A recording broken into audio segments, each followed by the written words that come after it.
So let's set a framework for this. Now, we're going to talk about in this section about alkenes, alkadienes, alkatrienes, arenes, things like that. Well, why are we doing this?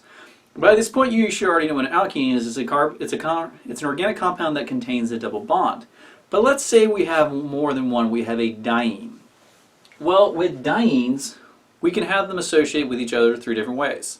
The first is what's considered unconjugated, meaning that they're not close to each other in terms of where they are in terms of the organic compound. They're not close enough to interact with each other, so typically we say these are separated by more than one carbon. A cumulated diene is one where the two double bonds are actually touching each other, so they share a common carbon. Now these are incredibly unstable, they're very strained, and they're very high energy. The other is a conjugated. And so in a conjugated diene, the two double bonds are connected by a single bond.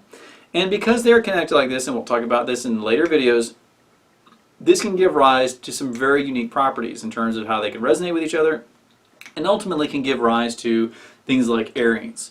So what is an arene? An arene is a benzene derivative. And benzene is cyclo 1,3,5 cyclohexatriene, or a cyclohexene ring with 3 conjugated double bonds.